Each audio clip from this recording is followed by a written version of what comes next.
પણ તમારી મારી ખોમી છે એમાં સદગુરુ ગુરુ મહારાજ પણ આવી ગયા અને આમ જનતા પણ આવી જાય. તમે ને અમે ક્યાંક ખામી છીએ કે જ્યાં સુધી આ લોકોના આત્મા છે, આ લોકો જીવિત છે, ત્યાં સુધી આપણે અમને ઓળખી નહીં શકતા. એ આપણી મોટી ભૂલ. સદારામ બાપુને આપણે ઓળખ્યા હોત ભગત તો આજ આપણે કયો હોત ને પરિવાર પણ કયો હોત ને આ નાથ ગંગા પણ કયો હોત. જય હો જય હો. પણ આપણી ઓળખવાની શક્તિ એટલી બધી નથી. હું તો ધૂણવામાં કહું છું જેને નશો કરવાની આદત હોય મને પગે લાગવા ના આવતા અને હું આશીર્વાદ નથી આપતો.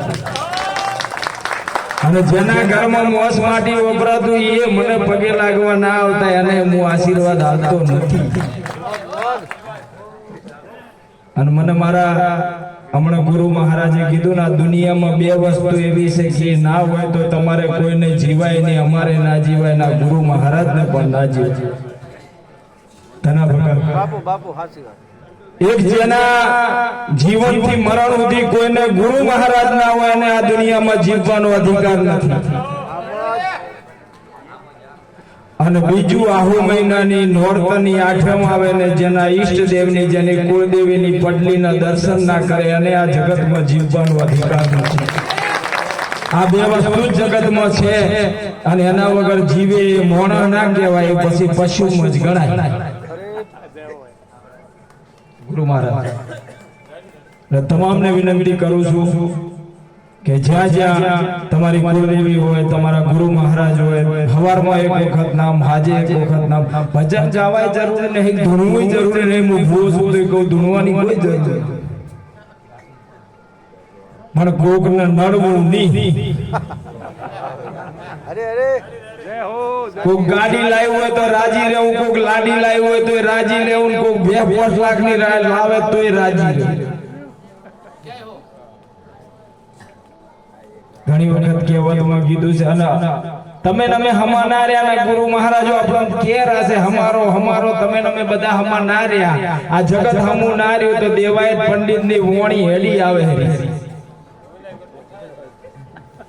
અને દેવાયત પંડિતની વોણીમાં તમારે ખાઈડઈ જવું હોય તો પસારે તમારે જીવવું એ તમારે અધિકારની વાત છે ભાઈ, જીવજો. પણ ધના મહારાજ એવું કહું છું કે આ જગતમાં 5 લાખની ભેહ લાયા હોય ગુરુ મહારાજો, સાધુ સંતો બધાને કહું છું. અને ઈ ભેહને સિલે બોધી રાખો બેનો કે આખો દાડો તમે ભેહોમાં ના જો ટવકો પાડીને એમ નહીં કે મને ફૂલો નાખો.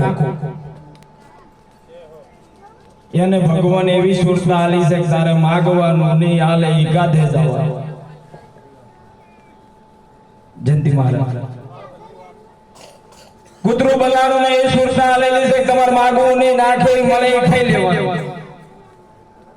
આ કાળા માથાના મોનવીને ભગતરામ એવી એક સુરતા આલેલી છે ભગવાને તમે કરો ઈ થાય.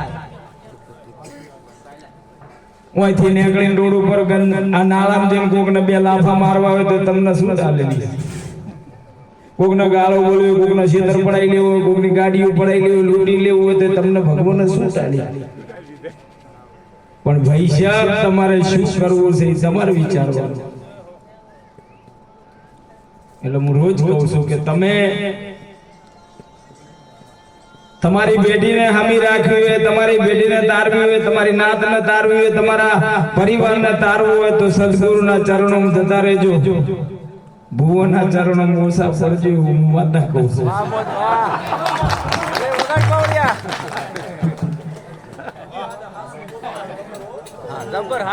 હાસુ બોલ્યા સિવાય આ ઉંમરમાં હાસુ બોલ્યા સિવાય હજી કોઈ કર્યું જ નહીં. ચોથા ધોરણમાં ભણતો તો 9 વર્ષનો હતો ત્યારે ગુરુ મહારાજ એમ કહેતા હતા શિક્ષક શ્રી કે તું ભજન ગા. પણ મારી કોઈ ખોમી હતી તમને કહી દઉં, છૂટી શર્ટ ઓય સોનું કહેતા જ નહીં. ભજનમાં ખૂબ જાતા એટલે 12 વાગે માતર મળતી એટલે એમ થયું કે હું કોઈ લેવાનું નથી.